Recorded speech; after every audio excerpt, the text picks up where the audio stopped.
Buenos días, familia. No sé si habéis desayunado. ¿Habéis desayunado? Espero que sí, ¿eh? Espero que sí, porque hoy hay que hacer un esfuerzo importante. Estamos con Gálatas y seguimos profundizando en el mensaje de Gálatas, que no es ni más ni menos que el Evangelio, las buenas noticias de salvación. Y si queréis acompañarme, podemos empezar nuestra lectura en el capítulo 2 de Gálatas y el versículo 11 hasta el final del capítulo. Capítulo 2 de Gálatas y el versículo 11. Pero cuando Pedro vino a Antioquía, le resistí cara a cara, porque era de condenar. Pues antes que viniesen algunos de parte de Jacobo, comía con los gentiles. Pero después que vinieron, se retraía y se apartaba, porque tenía miedo de los de la circuncisión. Y en su simulación participaban también los otros judíos, de tal manera que aún Bernabé fue también arrastrado por la hipocresía de ellos. Pero cuando vi que no andaban rectamente conforme a la verdad del Evangelio, dije a Pedro delante de todos: si tú, siendo judío, vives como los gentiles y no como judío, ¿por qué obligas a los gentiles a judaizar? Nosotros, judíos de nacimiento y no pecadores de entre los gentiles, sabiendo que el hombre no es justificado por las obras de la ley, sino por la fe de Jesucristo, nosotros también hemos creído en Jesucristo, para ser justificados por la fe de Cristo y no por las obras de la ley. Por cuanto por las obras de la ley nadie será justificado. Y si buscando ser justificados en Cristo, también nosotros somos hallados pecadores, ¿es por eso Cristo ministro de pecado? En ninguna manera. Porque si las cosas que destruí las mismas vuelvo a edificar, transgresor me hago. Porque yo, por la ley, soy muerto para la ley, a fin de vivir para Dios. Con Cristo estoy juntamente crucificado. Y ya no vivo yo, mas vive Cristo en mí. Y lo que ahora vivo en la carne, lo vivo en la fe del Hijo de Dios, el cual me amó y se entregó a sí mismo por mí. No desecho la gracia de Dios, pues si por la ley fuese la justicia, entonces por demás murió Cristo. El secreto de la vida cristiana. Y ahora os hago una pregunta. ¿Es Cristo suficiente o necesitamos algo más? ¿Qué os falta como cristianos? ¿Qué es lo que necesitáis para ser completados? ¿Es suficiente con Cristo? Aquí tenemos un problemita. Un problemita no, yo diría que un problemón. En la misma iglesia y en el mismo seno de los apóstoles. Me ha hecho mucha gracia cuando estaba estudiando este texto, yo siempre me fijo en las cosas graciosas, es un problema que tengo. El traductor decía: la gramática es difícil de traducir en este texto. Se nota que Pablo estaba enfadado. Porque dice, mira, la estructura de Pablo gramatical en griego suele ser más clara, pero aquí es que es complicado de traducir. Se le notaba la carga emocional de lo indignado que estaba Pablo. Os voy a poner en antecedentes. El apóstol Pedro, en el capítulo 10 de Hechos, tuvo una visión y es enviado a predicar a casa de Cornelio. ¿Recordáis la historia?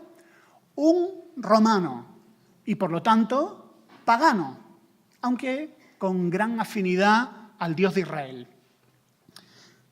Dios le pide a Pedro que vaya a predicar y Pedro dice que él no come cosas prohibidas, que él no entra en casa de paganos, que él es judío y que él no se mezcla, porque eso es lo que ha aprendido en la sinagoga desde pequeño. Los judíos no se mezclan, no comen lo mismo que los paganos. Y Dios le da una revelación. Y Pedro va a predicar a casa de Cornelio y ellos escuchan con toda la familia la palabra de Dios, se convierten, conocen al Señor y el Espíritu Santo viene sobre ellos. Y Pedro empieza a entender muchas cosas. Es más, dice una cosa que digo yo, estas cosas Pedro, yo si estuviera ahí, le hubiera dicho, mejor no decirlas en voz alta, porque es de mala educación.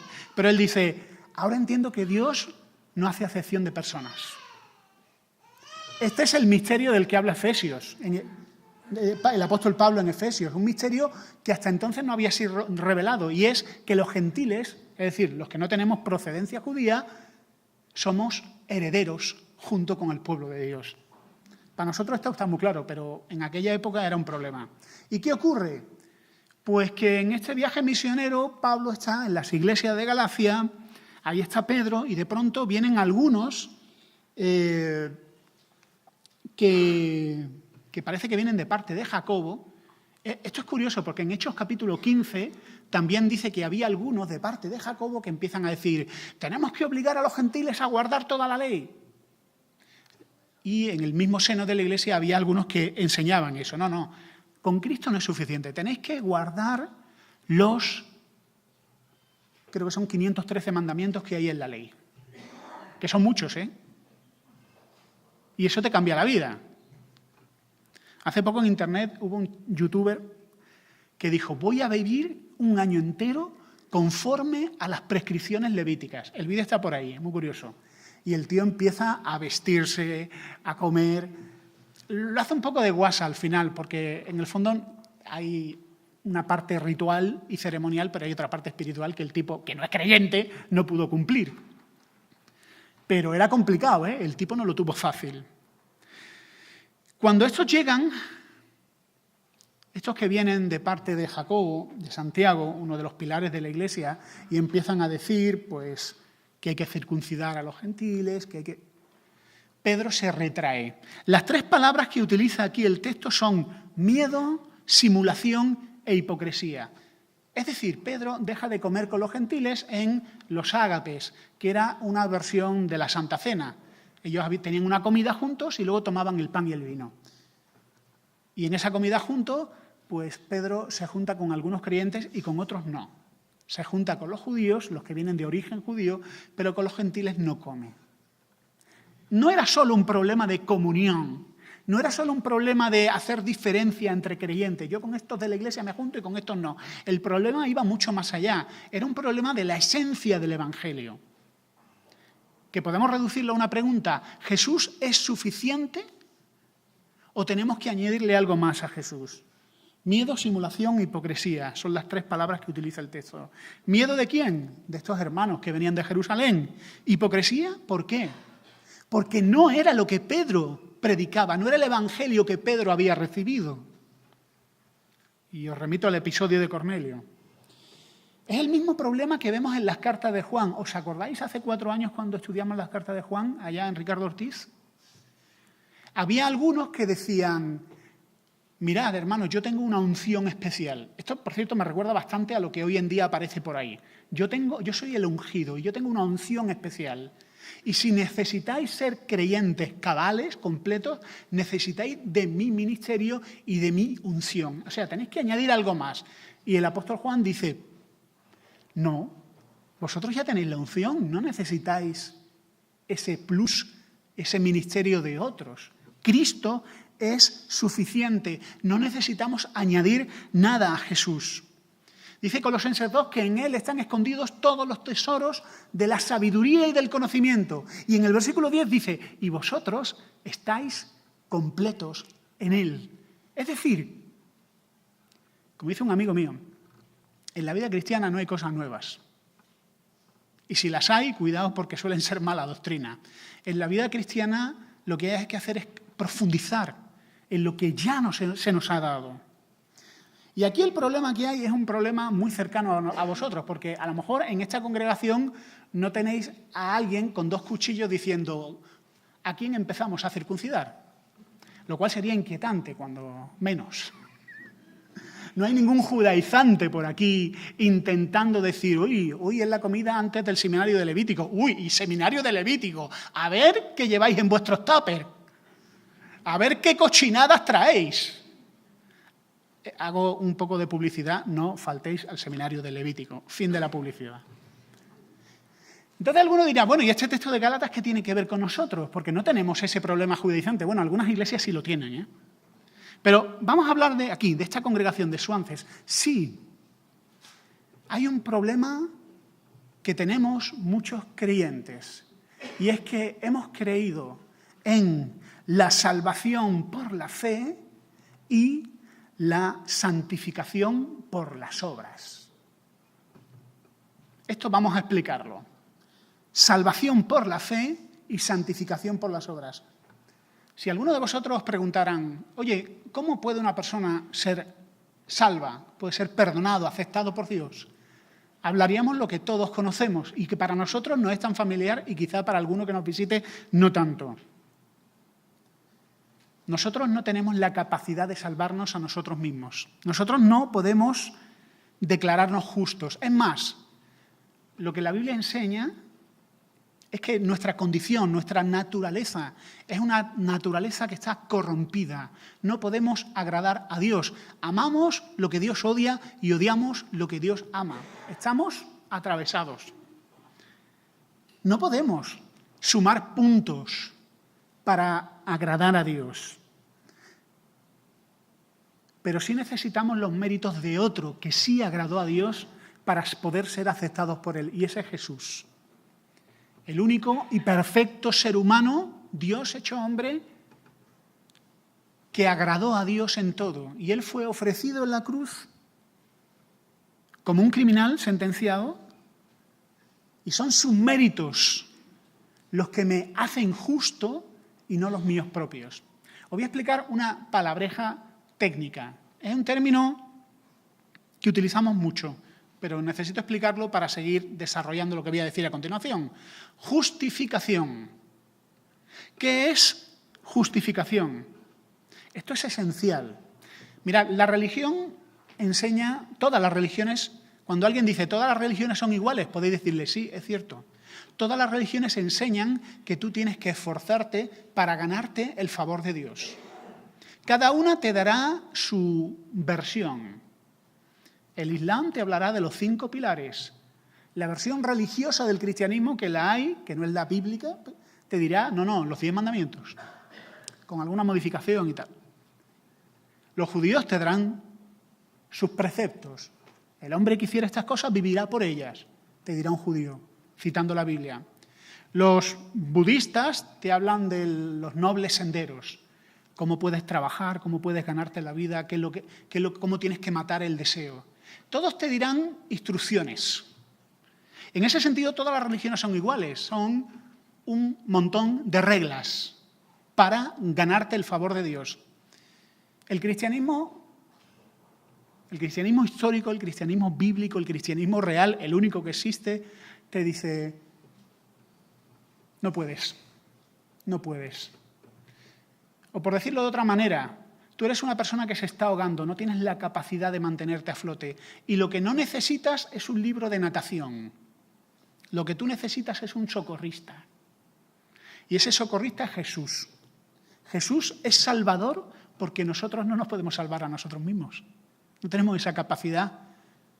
Así que nos entregamos en sus brazos porque Él sí es fuerte para salvarnos y porque Él sí es justo. Justificación significa que los méritos de Jesús se aplican. En el momento que tú reconoces tu miseria, tu incapacidad, tu bancarrota y pones los ojos en aquel Salvador que Dios ha ofrecido, que es Jesús, muriendo en la cruz por nuestros pecados, se produce una transferencia. Todos habéis hecho una transferencia. El término técnico y legal es imputación. Si hay algún abogado en la sala sabrá qué significa. Pero yo voy a usar la palabra transferencia, que se entiende más. ¿Qué es una transferencia? Cuando yo saco dinero de mi cuenta y lo paso a tu cuenta. Pues aquí se produce una doble transferencia. Los méritos de Jesús se aplican al creyente, pero la culpa del creyente se aplica a Jesús. Yo recibo lo bueno y Él recibe lo malo. La Biblia dice que Él fue hecho maldito, maldición, porque Él fue hecho culpable siendo inocente. ¿La santificación qué es? La santificación es crecer, pero no crecer físicamente, es crecer en semejanza de Jesús. ¿La justificación es por obras? No. La Biblia dice que la justificación, la salvación es por fe, por confiar en ese Salvador. Y ahora os pregunto yo a vosotros, ¿y la santificación, el crecimiento, es por obras o por fe? Alguno diría muy rotundo, no, por fe. Pero otro no lo tendría tan claro, ¿verdad? Hombre, siempre podemos ponernos finos, teológicamente finos, e hilar matices. Pero yo voy a ser bastante claro. Lo que vemos aquí es que algunos decían, hombre, Jesús está bien para salvarte, pero no más, Si tú quieres ser santo, tienes que cumplir la ley. Esto es lo que está en este texto. Si tú quieres ser santo, tienes que cumplir con los mandamientos, todos los mandamientos de la ley. Circuncidarte, guardar el sábado, la dieta levítica, las fiestas, reglas sobre tejidos, sobre trato con los muertos, un montón de cosas. Lo que enseña aquí la Escritura es que la santificación también es por fe. O por decirlo de otra manera, Jesús es el autor de la salvación, pero también el consumador. Es decir, Él no solo nos salva, sino nos acompaña y nos fortalece para alcanzar esa santidad. Con todo y con eso os digo que la santificación no es perfecta en esta vida. La santificación es progresiva, pero la justificación sí lo es. La justificación es perfecta y completa. No podemos añadir nada a los méritos de Él. Pero la santificación sí es progresiva. La santificación es por fe. Vamos a entrar en dos versículos. Versículo 17. Os dije que si habíais desayunado, o sea, que no os he engañado, Versículo 17. Y si buscando ser justificados en Cristo también nosotros somos hallados pecadores, ¿es por eso Cristo ministro de pecado? En ninguna manera. ¿Qué significa este texto? A lo mejor así de primera no se entiende mucho. Lo que está diciendo, de alguna manera, es: mirad vosotros, llegan estos que vienen de parte de Santiago, de Jacobo, y dicen, ¿habéis creído en Jesús? ¡Ay, qué bien! ¡Qué alegría que hayáis creído en Jesús! Pero falta algo, os falta cumplir la ley. Y lo que está diciendo Pablo es, ¿qué tontería es esa? ¿Qué clase de tontería es esa? O sea, que Jesús está bien para salvarte, pero si no sigues con la ley, al final Jesús te lleva al pecado. Jesús es insuficiente porque su trabajo está hecho a medias. Jesús es, como dice aquí la palabra de Dios, ministro de pecado. Es decir, Él te salva, pero luego tú vas a la deriva y si la ley no te lleva a la santidad, fracasas, naufragas y te hundes. Os voy a decir una cosa. Muchos de vosotros, y esto, ¿dónde está Iván? Iván, no quiero meterme en tu predicación, Llevamos 2 semanas discutiendo. Bueno, amigablemente. Porque me pregunta, oye, ¿cómo lo vas a enfocar tú? Y me dice, no digas eso, que lo voy a decir yo. Y así estamos en esa tensa negociación. Y ahora me voy a meter yo en lo tuyo. Algunos hemos empezado por fe en nuestra vida cristiana. ¿Vuestro comienzo fue gozoso? ¡Guau! Vaya que sí, creíste en Jesús, devorabas Biblia, te gustaban todas las reuniones, hasta llegabas puntual y todo, es una cosa increíble, y disfrutabas de la alabanza, todos los creyentes te parecían guapos, todo era un color de rosa. Pero luego llegó la rutina e imposiciones y empezaste a funcionar de otra manera y a quemarte y a consumirte. Lo que está diciendo aquí la Escritura es, palabras del apóstol Pablo, oh Gálatas insensatos, ¿habéis empezado por la fe y habéis acabado por las obras? ¿Qué clase de vida cristiana es esta? La vida cristiana comienza por fe en Jesucristo, se sostiene por fe en Jesucristo y llega a su culminación por la fe en Jesucristo. Es sostenida, fortalecida por la gracia de Dios. Versículo 19 dice, porque yo, por la ley, soy muerto para la ley, a fin de vivir para Dios. Que alguno preguntaría, bueno, entonces, ¿para qué sirve la ley? ¿Para qué sirve la ley? Simplemente es el último clavo en tu tumba de incapacidad y de ser humano herido, roto y enfermo por el pecado. El propósito de la ley es matarte. Decir, no puedo. Hechos capítulo 15, el concilio en Jerusalén. Se levanta el apóstol Pablo y dice, hermanos, ¿por qué vamos a imponer a los gentiles una carga que ni nosotros ni nuestros padres hemos sido capaces de llevar? El propósito de la ley es declararte culpable, pero lo hace con una pregunta para que te des cuenta tú por ti mismo. El hombre que hiciere estas cosas vivirá por ellas. Y tú, muy chulito, dices, vale, yo voy a vivir de acuerdo a Dios, me voy a esforzar, voy a ser buen creyente. Y fracasas. O como dice Mark Driscoll en algunas de sus predicaciones, la ley produce dos cosas.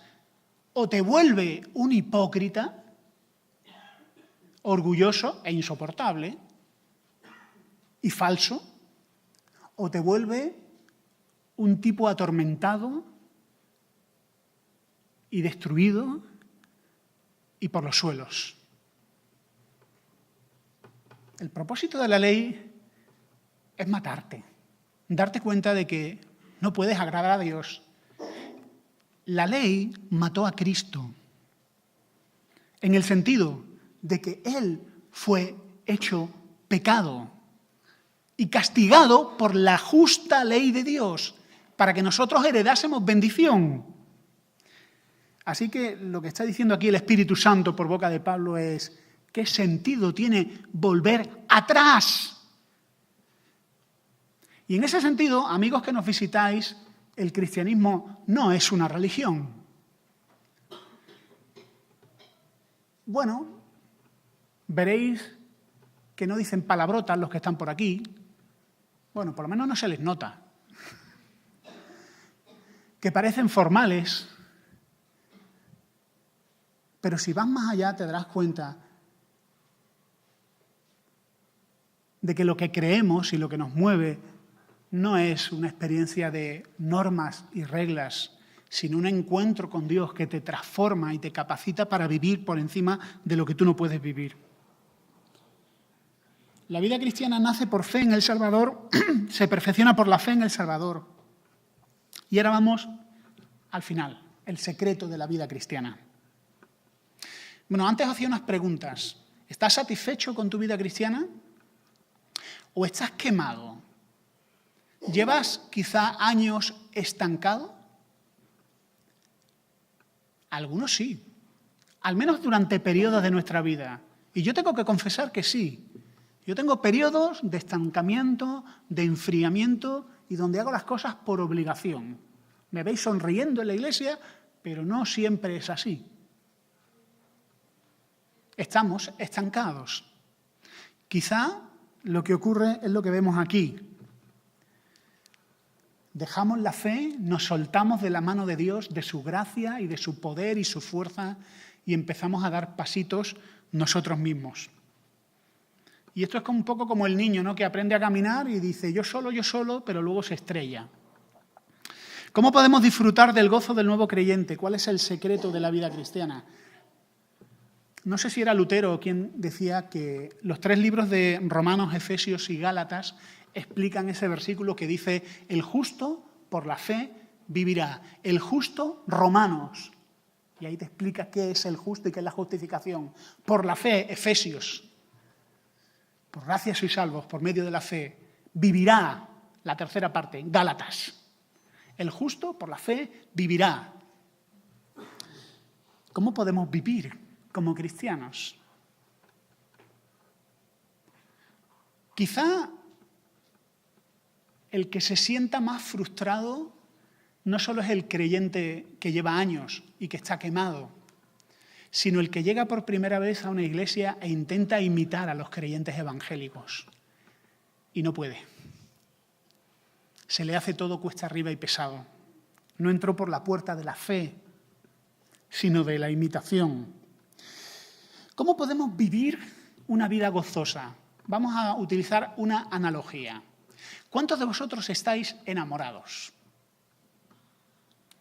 Aquí, bien, bien. Miguel ha sido el primero que ha levantado la mano. Bien, un aplauso, Miguel. Gracias. Muy bien. Así sea. Luego Jorge Martín, está ahí a la zaga, un 1-1. Cuando uno está enamorado, y no me refiero a flechazos, de pronto ves una chica en tu instituto o un chico guapísimo, pero no has hablado con él, no sabes si es un idiota o un cretino consuetudinario. No. Eso no es amor. Como dice, citando el tremendo reggaetón, no es amor, es una obsesión. Veo que lo sabéis. Me refiero a un amor que se fragua con los años y años y años y años. Cuando eso ocurre, y eso solo pasa con el paso de los años, se produce una conexión muy profunda.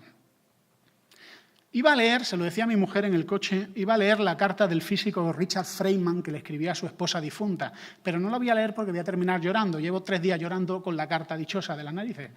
Es muy bonita, es muy bonita. El Richard Feynman se quedó viudo, el pobre estaba profundamente enamorado y no consiguió casarse, hasta donde yo sé. Y le escribió una carta a su mujer que es dramón, pero dramón. Esa conexión que se produce entre dos seres humanos, que es la conexión más íntima que puede haber, es una conexión emocional, es mental, también es espiritual. Pero como diría C.S. Lewis, yo os estoy hablando de una magia más profunda. Yo no estoy hablando de la conexión entre un hombre y una mujer, estoy hablando de la conexión entre el creyente y Dios. Y eso es un hecho. Dice el apóstol Pablo en 1 Corintios 6, el que se une al Señor, un solo espíritu es con Él. ¿Esto qué es? Quitaos vuestros zapatos porque estamos entrando en terreno sagrado. Lo digo metafóricamente, claro. Hay un hecho. Y ese hecho es que aquel que por la fe ha tomado al Salvador que Dios nos ha dado como su Salvador, ha reconocido su incapacidad para agradar a Dios y desesperado ha dicho, sé tú mi Salvador. Y ha puesto su confianza en el Salvador de Dios, en su muerte en la cruz, en su resurrección. Esa persona queda íntimamente unida a Él. Esto es un hecho legal. Pero también podemos experimentarlo de forma real y disfrutarlo. ¿Cómo? Vamos con el versículo 20, que merece 3 predicaciones. Con Cristo estoy juntamente crucificado. Y ya no vivo yo, mas vive Cristo en mí. Y lo que ahora vivo en la carne, lo vivo en la fe del Hijo de Dios, el cual me amó y se entregó a sí mismo por mí. ¿Esto qué significa?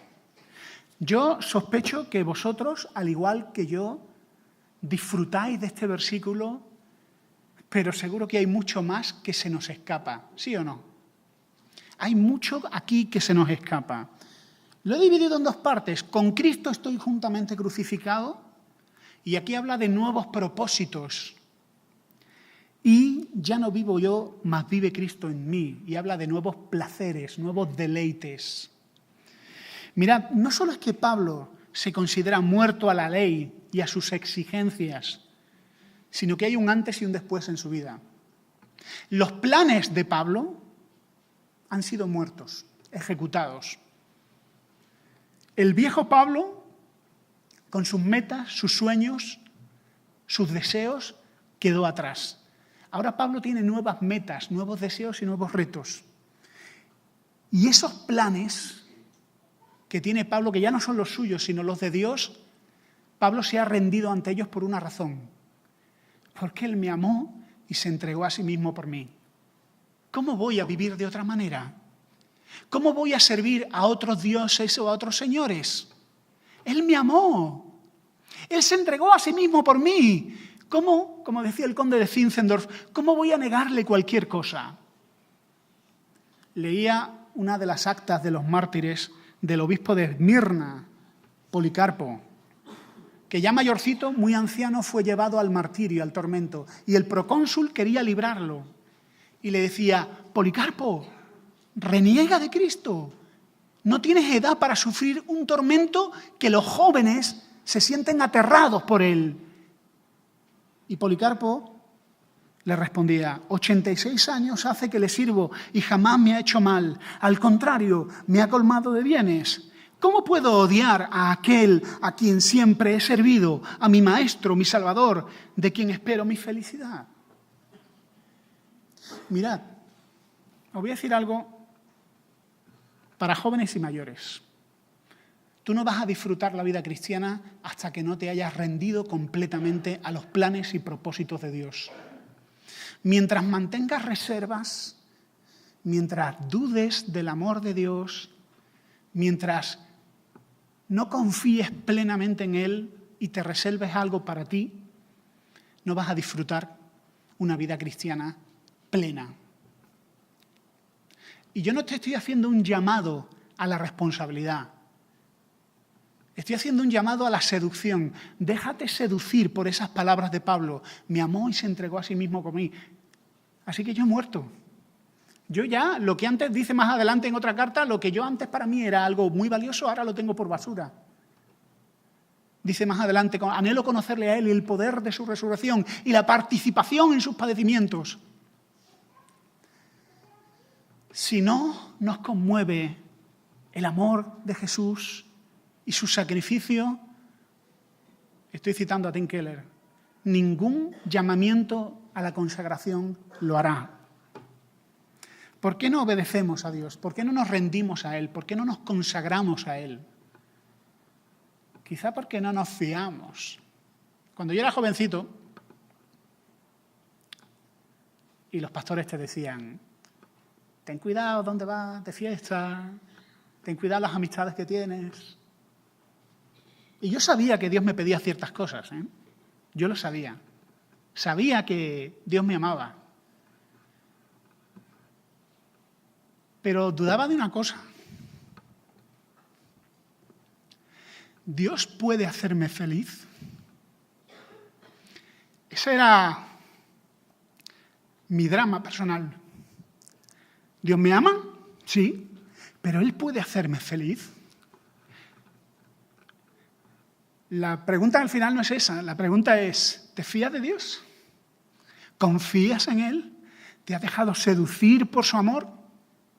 Porque si no es así, nunca te rendirás a Él. Número 1, nuevos planes, nuevos propósitos. Número 2, ya no vivo yo, mas vive Cristo en mí. Y para ti tengo 2 retos esta mañana, muy sencillos y muy grandes a la vez. Crece en el amor a Él, crece en tu fe. La fe, lo hemos dicho, se basa en un hecho histórico. Me amó y se entregó a sí mismo por mí.